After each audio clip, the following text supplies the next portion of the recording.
Welcome everyone to the RTG Baseball Podcast, where we travel down the road to glory 1 week at a time. We're going to break down the week that was in fantasy, check out the leaders in the league, and then pivot to this week's IRL Baseball topic. How do you lose in the playoffs? I'm your host and commissioner, Coach Will, and I'm joined tonight by a resident Red Sox fan, and as he pointed out, not third place finisher this time, Coach Andrew. We are doing the mobile edition of the podcast this week. That's true, on the move, plenty of things to do, places to be, but we had to assemble because, of course, it is playoffs. We are now 2 rounds deep in our own playoffs. And then in real life, we got all kinds of madness in both leagues of who's going to make the playoffs and who's not. So let's get right to it. We are going to break down first the first true round of the draft pick ball. We need to make sure we give those teams the credit they deserve for their season. And we did see 2 teams' journeys come to an end. First of all, it was Coach Phil, who was unable to get the job done against Eric. Bit of a squash match, which was a theme of all the matchups last week.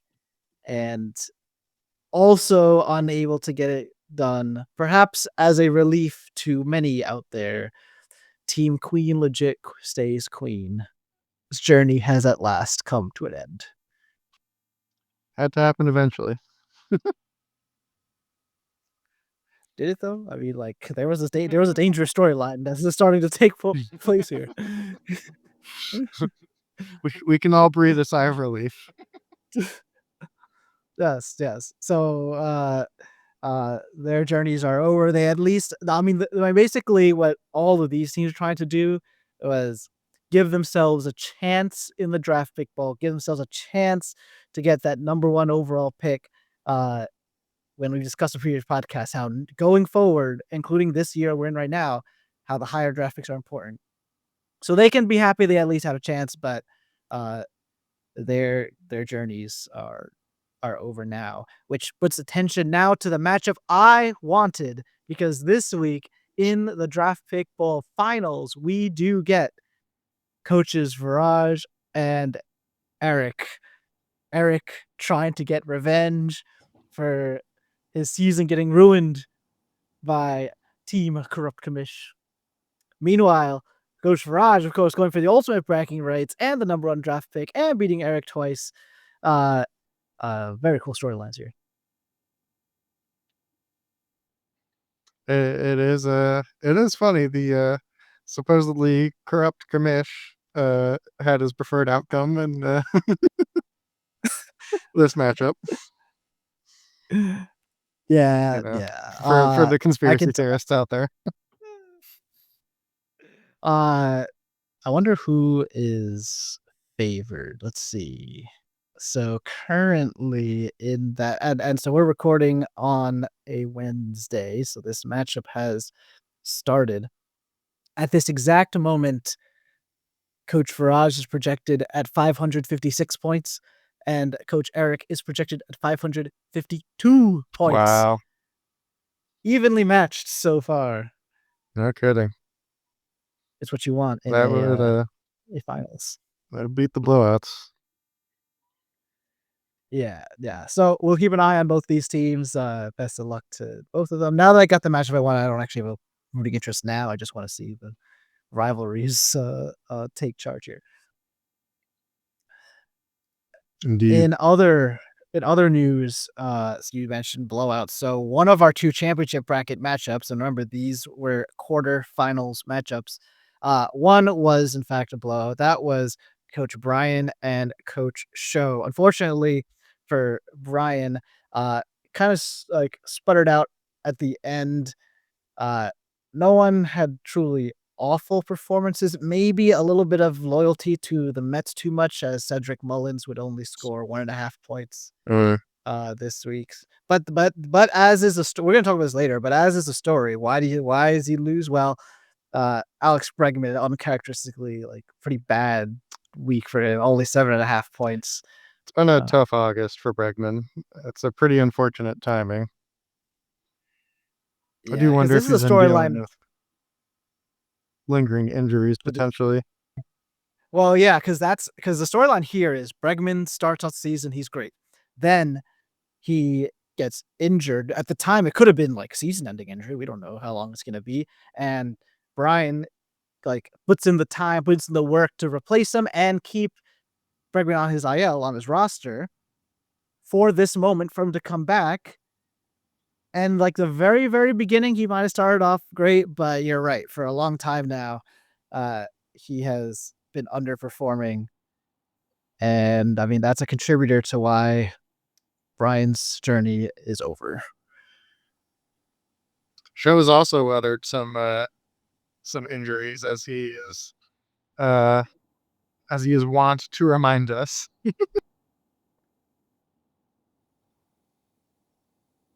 Yes, yes. And to his credit, I think this was a case of uh just resiliency in the face of injury because he had a lot go wrong this week and yet still a big point total over 600 points.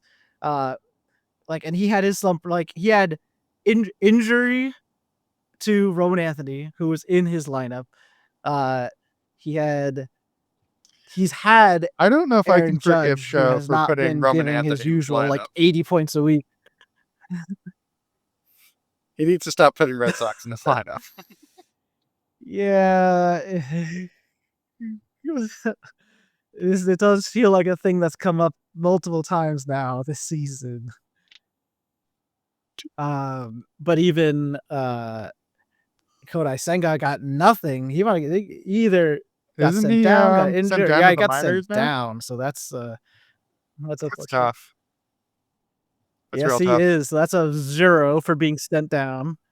Um, I think the story there is like he's about to have. Let's just say it was going to be a Friday start, but then he got sent down before that. So like nothing to be done. Uh, I mean, he could have started somebody else, but then again, his somebody else. He has a guy on the Angels, Jose Soriano, who gave him a -22.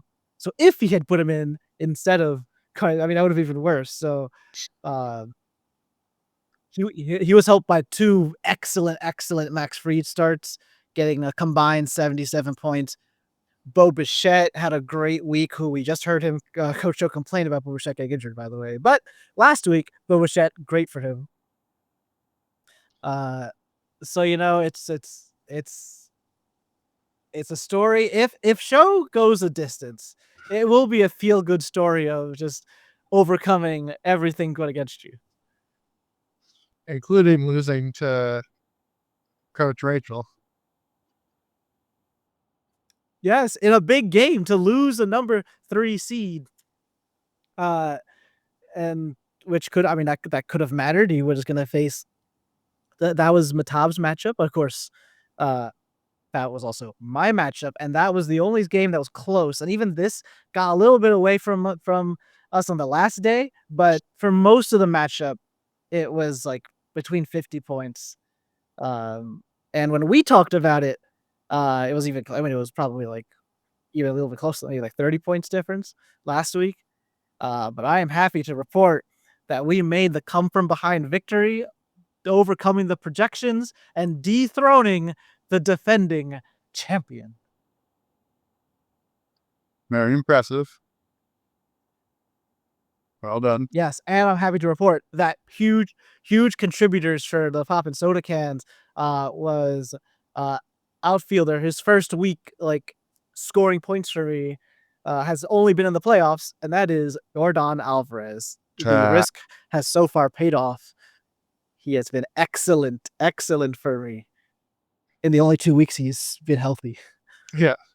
Well, it does which are sort the of playoff vindicate leagues. my decision to trade him at the time, because I was getting nothing for him and or from him rather, and wouldn't have helped any if I got him right now. So I at least managed to hopefully get some value out of that. No, for sure. I mean the record book will show that it would have been nothing or something, and you got the something, even if it's for next year. Um, so that's good. Mehtab, no slouch, of course. He had a dominant, nearly 100-point outing from Vlad Jr., as well as an 80-point performance by Shohei Ohtani. But surprisingly, because this has been good for him all year, he was betrayed by his starters. He had a negative 15 performance from Yuri Perez from the Marlins, hot young pitcher, and negative 18 from Joe Ryan, the ace of the Twins, and Andres Munoz, closer, just didn't pitch all week. It just turned out there are no safe situations, so that is unfortunate. I'm happy with it though. I'll definitely take it, but and both of us also overcame. So for him, Tyler Glasnow got injured in the middle of the week, and for me, Spencer Arrighetti got injured in the middle of the week. Those are both starting pitchers. Um, but I didn't have any negative pitcher performances, whereas he had 2 negatives and a 0. I'm curious when was the last time like Joe Ryan, for example, put up a negative pitcher performance? Oh, I have the his game log pulled up, but Glad I'm you asked. curious. The answer to your question, it has happened this season. It has happened one time this season. It was a start against the Braves on April 20th. Wow. And then he never scored less than 0 for the entire season until right now.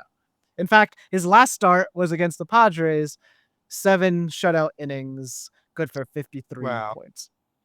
I mean, there's nothing you can do about that, you know? No indication. Who'd you say it was against again? And the bad start was against the Royals. Who are fine. Like they're not Royals they're probably below they might average have on offense. Royals they're definitely below average in offense. They had actually just lost Bobby Witt Jr., so I don't know the timing is if this game was after that or not. But So I mean, if you're Coach Mehtab, yeah, but I agree. like there's no reason for you to expect an outcome like that. And sometimes it's like that's how it goes.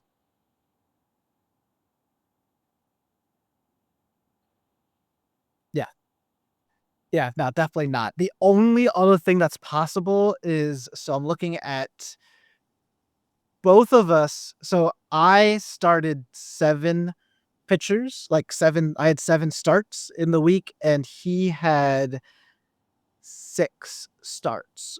So in other words, neither of us chose to go deep into streaming a 2-star pitcher.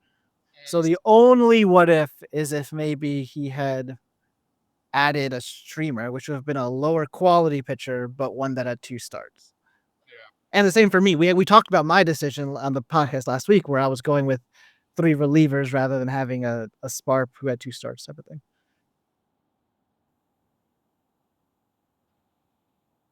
This is the case because so Andres Munoz, like I said, it just turned out that there were no save situations for the Mariners last week, or at least none that he participated in.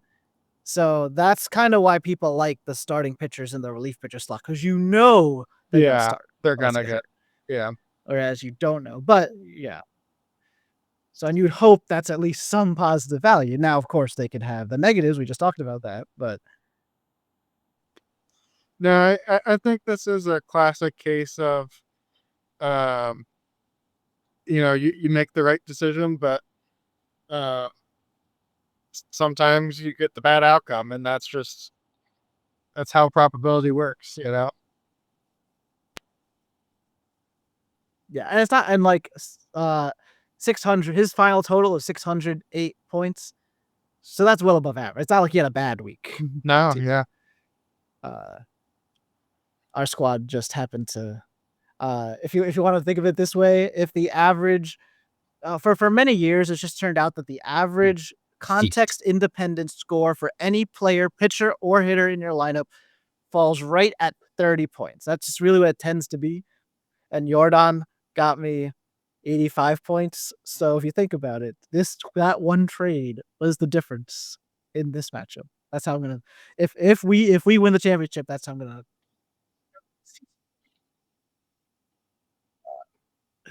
But yeah, so the champion has been dethroned. I wonder, we talked about last week about like what you consider success to be. I do wonder what Mehtab's feeling will be. I believe in the survey, I mean, great, this is for real life baseball, but that survey. I believe he he said win a series, whether that's in the like the first round, which is wild cards, or like the division series round. Um, yeah. So by that metric, he failed. Yeah. But But you fantasy could, is a little bit different spectrum, yeah. so there could be some nuance to it. Well, and I think, having one recently in fantasy, um, that makes it a little different than, um, the Blue Jays haven't won in over 30 years. So, and haven't made the That's playoffs, fair. you That's know. fair. I could definitely report that redeeming my failure in last year's championship here felt good. But the mission isn't over. And that brings us to now the semifinals. So here's what we got. So we already mentioned uh not semifinals, but in this week, the finals, the draft pick bowl's happening. That's Eric and Viraj. Meanwhile, in the championship bracket, we have the semis. We have Nick and Nate. So they've been sitting around. It's not too common that two consecutive buys. You would hope they've used their time wisely to prepare themselves. It is a very powerful advantage to have. And the way everything lines up is out of the final four, the number one seed faces the lowest remaining seed, and then the other two fight. So Nick has came in as the number one seed, and actually I'm the lowest seed because I came in as 7. So we are facing each other, and that leaves Sho and Nate to face each other. Now, let's see how now, of course, because we have an advantage because the matchups have started already. Right now, there's some separation in both matchups. It's Nate projected 50 points ahead of Sho for now, only 2 days into the matchup.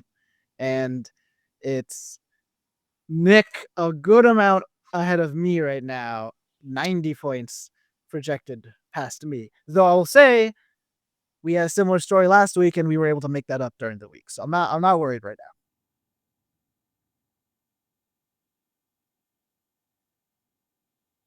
How are you Sho, feeling? of course, did tell all of us. Oh, me? No, I'm still confident. Look, the biggest danger, and it's not like I can defend against this really, but Nick has Garrett Crochet a 2-start week, so Mm, that's gonna be daunting already. and he was coming off of His a first start, bad start and just shoved it against the A's. And then I believe his second start will be against a certain team from New York.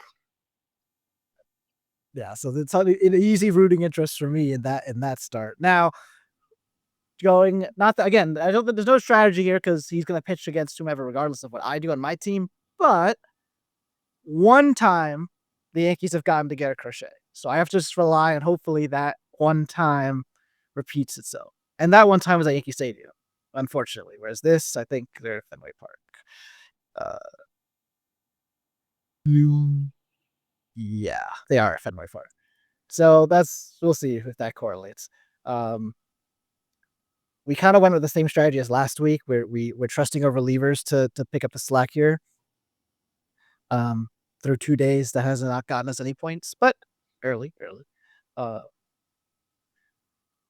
what we really need is just big start. We need every start to matter. So our first start went well. That was a Cubs young pitcher, Kate Horton, and we basically can't make any mistakes. We got to be perfect.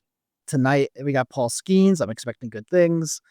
But that Sunday start is going to be scary. It's probably going to make a like I foresee a scenario where I've taken a small lead by Sunday, and then it all comes down to that Garrett Crochet start. So that's not a place you want to be, but hopefully we can make up ground to survive that.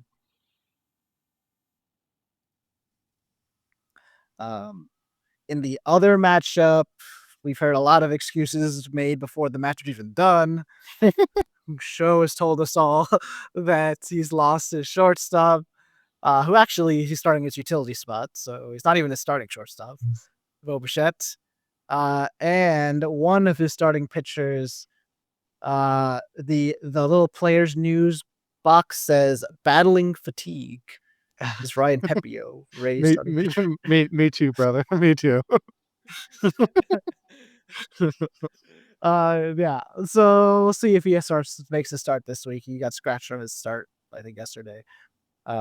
Meanwhile, from Nate's side, he has lost his catcher. He gave us a story about a catcher got injured, and the only other catcher was also injured. So that catcher being Adley Rutschman, which I suppose he was not willing to either roster 3 catchers or drop Adley Rutschman.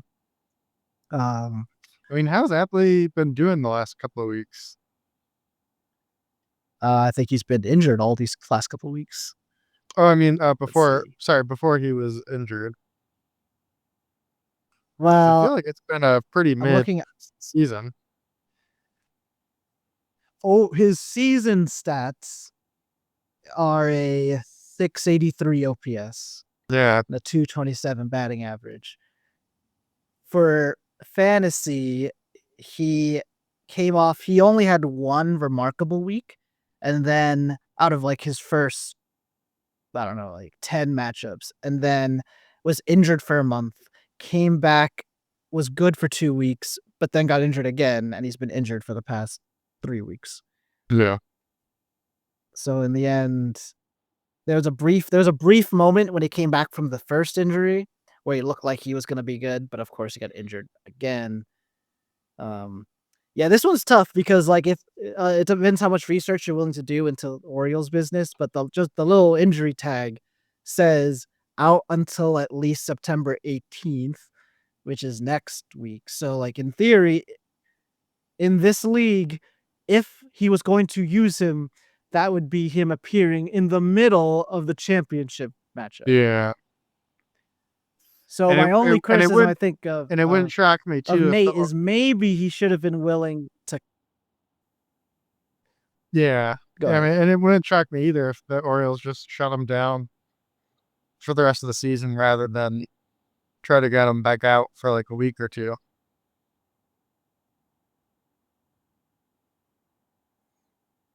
Yeah.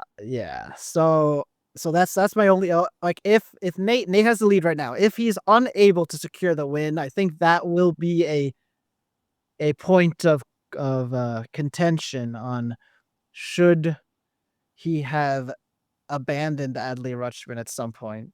Yeah. Because his keeper value he was drafted or kept in round 3 last year. So that's round 2. Or round 4. So it'll be round 3. Even still, that's probably a bit of a it's reach. unlikely. Yeah, so at that point, I mean, I'm sure what anyone would be scared about is because catcher sometimes is a very shallow position. You'd be scared of somebody else like if he had done this a month ago, somebody else picks him up at that point, and then that person faces him in the playoffs, and that person wouldn't have had a good catcher otherwise. That's probably what the thinking was. Yeah. But hopefully for Nate, all he's got to do is keep on pace and make it not matter. The big storyline right now is that Nate did have a lot of 2-star pitchers this week. So on Wednesday, as of right now, because the Blue Jays game hasn't started, he has 8 more pitchers to go. Whereas Show has already used some of his pitchers or they're battling fatigue. And so he only has 4 remaining pitchers. So he needs all of them to be great. Well, like, what do you And think that overcome the fatigue fatigue. thing actually is? Like, It's weird because Ryan Pepe, I mean, he's not a rookie. He should not be on an innings limit. So I don't think it's that. This guy pitched since 2022. He threw. This year is his most innings so far, but even so, yeah, that's strange. probably just like Ray shenanigans. Yeah, like Chris Either Sale that or getting or hurt riding his tomorrow it'll bike. be like Maybe it's just code yeah, for being exactly. Chris hungover or Sale, by the way, something. maybe Chris Sale is one of Show's pitchers, by the way, so he'll be pitching tonight. He needs huge start to overcome 8 pitchers on the other side. He's gonna need huge starts. That being said, uh, Chris Sale's Nate capable. is using one.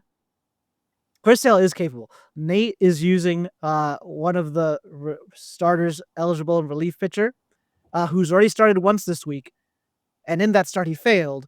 That is the man that we saw, Jansen Junk, and he's already lost he's already lost 4.5 points for Nate. So Show could hope that in his second start he loses some more points for Nate. Yeah, I still can't get over But yeah, that name. so that's a deep dive into their matchup. And we talked already a little bit about our matchup. I think the only thing I didn't mention is both of us, me and Nick, we both have the same amount of starters remaining. We both have 5 starters remaining. We both started 3 true closers.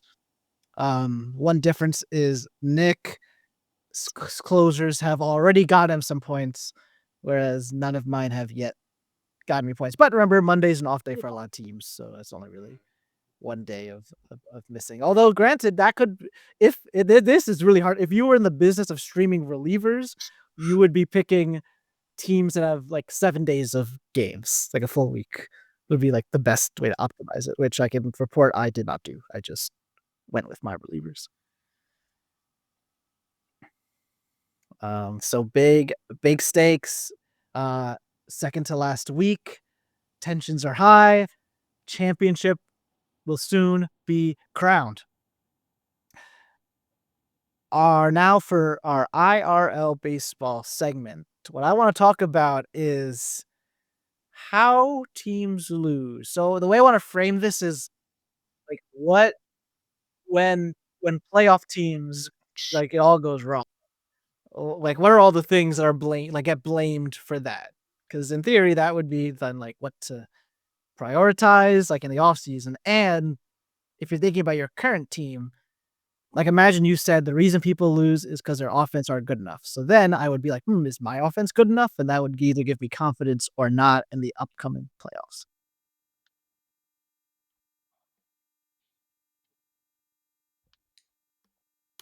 So what do you think? That's like one of the various things that get blamed for a team failing in the playoffs.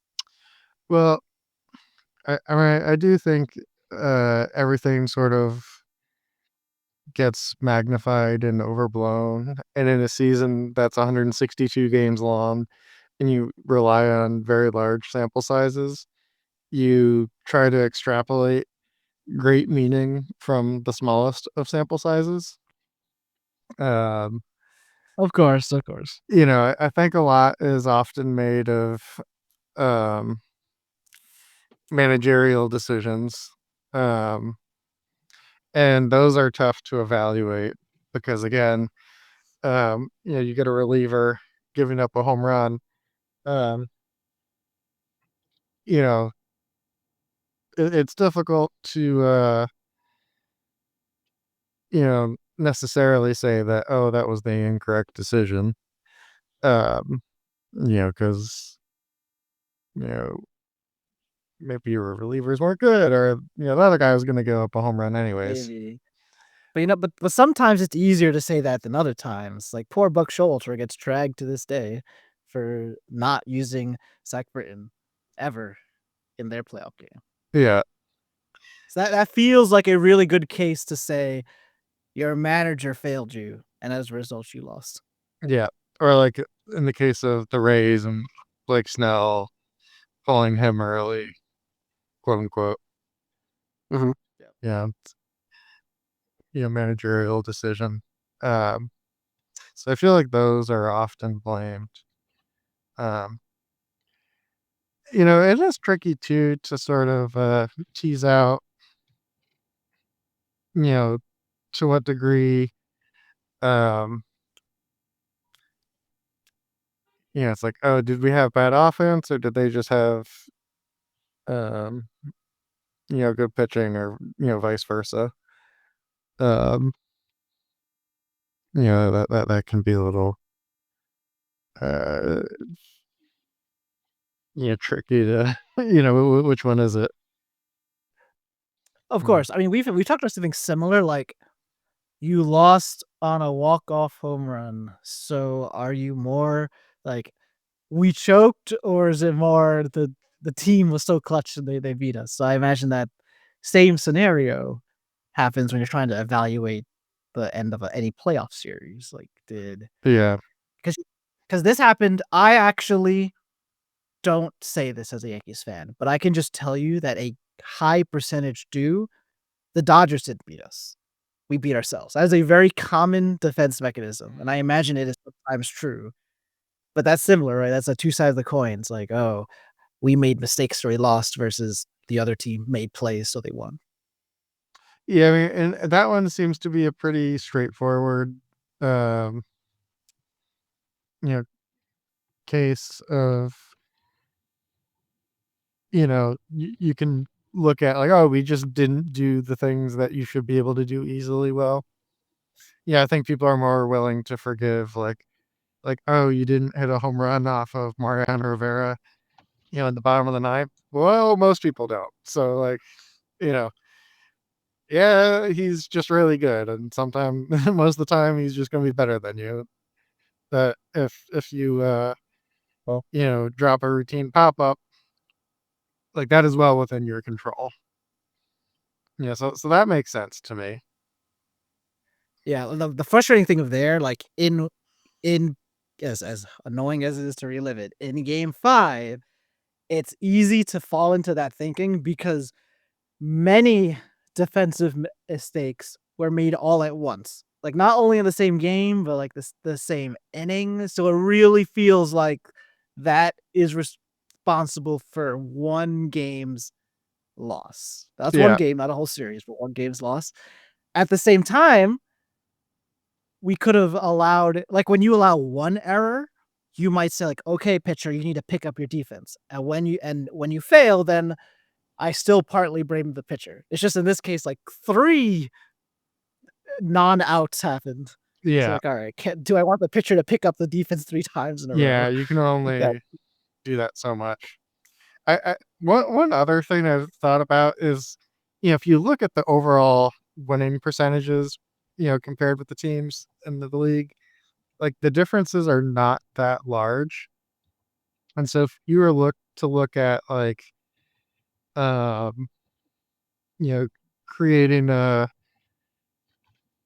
some sort of statistical model to show, okay, if these teams like this team is, 10% better than the other team, because that's really all the difference is, you know, how many how often would you expect the better team to win a, X game series? And um, the reality is it's probably gonna be pretty close and the other team is gonna win, pretty often, not as often, but maybe 40% of the time. Um, if they are both playing to their, you know, skill level and not making, you know, dumb mistakes. So it's like, sometimes you draw big takeaways, but other times, I don't know, I feel like you just like most teams don't win, and that's just kind of how it goes, even if you're, constructed to be the better team. Sh- sure, sure. I want to fight against the the helplessness of the playoffs are random. So that drives me to try to find reasons for things to happen. So in that game, we lost that game for a very clear reason, I think. Sure. And even then, there's 8 other innings of things that happen. So even then, my case isn't rock solid.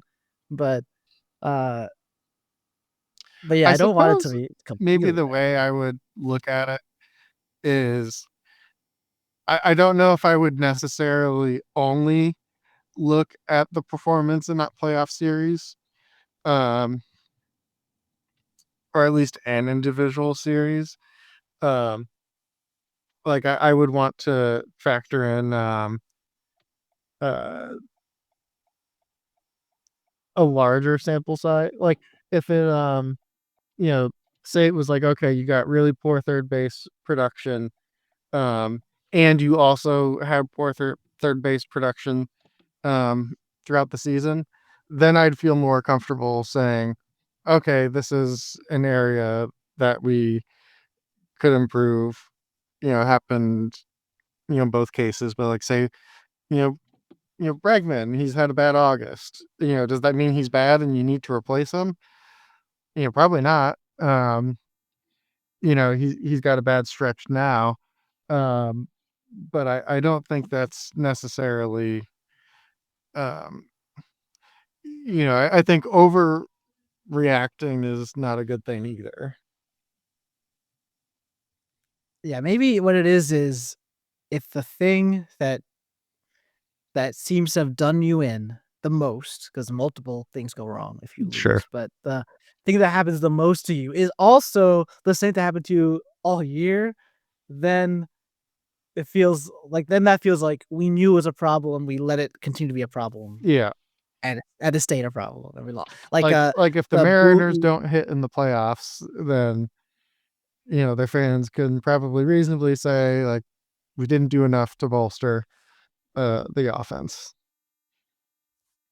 yeah, or even like the so of the there's 12 teams currently with a playoff spot. It is the Toronto Blue Jays who have allowed the most runs. Interesting. So I would wonder then if they run into trouble with In the their playoffs. pitching. Yeah. Like, is that something they could have? Like, it's past the trade deadline now. So for the 2 months, the most you could do is like change what pitchers you use, how deep you let starters go, type of thing. I guess maybe a better way is you would say, "Give me all of these stats, but starting at a certain date that's not April 1st, because like, your team isn't the Yeah. same as it was April 1st. Well, and I could see that being a classic case of like, say they hit the playoffs, like you said, they give up a lot of runs, but they score a lot of runs and they kind of make up for it. But once they hit the playoffs, they start to hit better pitching, shorter rotations, and so the offense doesn't explode as much, but the pitching continues to struggle. You know, you know, some people might look at that and say, "Oh, um, the offense struggled. We didn't, perform, playoff choke or whatever." But the reality might just be like, yeah, you just faced, um, stiffer competition in the playoffs, and you should have, uh, planned your pitching accordingly to sort of keep up with that, knowing that like even the best offenses are gonna get slowed down a little bit in the playoffs. Yeah, my hypothesis is that it takes it takes more to improve your playoff offense than it does to improve your playoff pitching. Mm. S so if that were to be true, then maybe it's better to just let your offense look bad because you'll get faster returns improving your pitching Now, for why do playoff baseball. you why do you believe this? What's your evidence? My anecdotal evidence is when my own team seems to get eliminated, it is usually, uh, not a very low scoring games, except for horrible game 5 madness. Usually, our offense that is usually leading the league in runs does not show up. even though like a lot of years we do add something to them and the trade deadline and in the off season. So I feel like it meanwhile, like random relievers just appear, like Luke Weaver appears, and he's helping us a lot, and or you can trade for relievers all the time. Uh, even this year, for once, it's not usually happen for the Yankees. Like young starting pitchers have been usable for us, like from the minor leagues, and it just feels like when like if you have a pitcher, your pitching plan can be I'm going to use this guy for 4 1/3 innings, and then use a reliever for 2/3 inning, and another reliever for 1 inning, another for 2 innings, and like you get by. But the offense is it just seems it's hard. I mean, you have your lineup. Maybe at best you could do like a crazy matchup thing where you have like a lefty lineup and a righty lineup, and maybe that could improve you fast. Now that would be But interesting to see how many pitchers they use versus how many uh, hitters they use over the course of the series. right, because you would think. I mean, I guess there's a limit. There's a maximum. You can't go over the limit, but um, because But like, there's what's on your roster, and I guess the people who actually see the field. yeah, like I remember in 2018, like Drew Pomerantz never saw the field, but he got you know, like they were like Nathan Hivaldi, we're gonna have you pitch like 18 innings. Uh, Drew, keep doing your thing, man. Like we don't need your help. Yeah, Uh, so like in that scenario, that kind of sounds like you were like fewer assets on the pitching side were able to get you further. And how I analyze that is that means when I add an asset to the pitching, there's a higher ceiling of how that can help me. Because in that scenario, you didn't have Nathan Eovaldi, and then you added Nathan Eovaldi. Suddenly, you have this person who can pitch 3 times in a 5 game series. And yeah. Well, and yeah, because I remember the flip side too. Like at one point, Eduardo Nunez is like running to catch a pop up and trips over the mound, and Cora comes out and he's like I can stay in, coach. I can stay in. He's like Cora's like you're gonna have to because we're out of other guys. Like oh, thank you. There's no choice. Like you're staying in this game. he's like, "Oh, okay." So He's like, "Ooh, I was secretly hoping, like, I was just putting on a good face. So I was hoping he was gonna Yeah. take me out." yeah, it's like no, Yeah, all also good stats. So far, I mean, so managers get blamed. I tend so the sum of what I'm saying is blaming, uh well, I'm blaming the offense, but my cure for that is I'm basically giving up. There's no hope for the offense anyway, so you might as well focus on your pitching. But at the end of the day, like what I'm my emotions in the moment are our batters failed. It's just that I think it's very hard to to noticeably improve that. I mean, I guess like if you're a horrible, horrible offensive team, that is probably easier. But then you get to a point of diminishing returns, and then that's what I think. That's how I feel when I watch the playoffs. Um, what else? in terms Uh, of like what to blame. yep. What we just got eliminated. Who's getting fired? Yeah. I want to That's the fire. thing. I mean, like, really, who should be fired most of the time is the owners, but that's not Okay. Roster construction. So your general manager didn't set yourself up well enough. You could be upset. I mean, I feel like in the moment you're not likely to blame the like ownership group because you're mad at the players. But maybe in like upon reflection, you're like, why didn't we improve this, and that? Or why did we trade? Like there was a year we traded. We all thought we were getting two starting pitchers at the trade deadline, but we traded away Jordan Montgomery, uh, and then like apparently like the clubhouse was shattered, and everyone was mad that we got rid of him. And even though we did acquire players that trade deadline, like that kind of felt like the damage was done, and it took a while to get over that. So there's that. Um, What about fundamentals? I think this gets blamed a lot too, but maybe it's just overblown. So Yeah, I not mean, necessarily error. That's just everything under hitting with runners in scoring position, that type of stuff. Bunting. that was definitely the case for you guys. I mean, I think the big thing why that can stick out is I think people are much more willing to forgive lack of ability because that's just like you have it or you don't, and it, it's largely out of your control.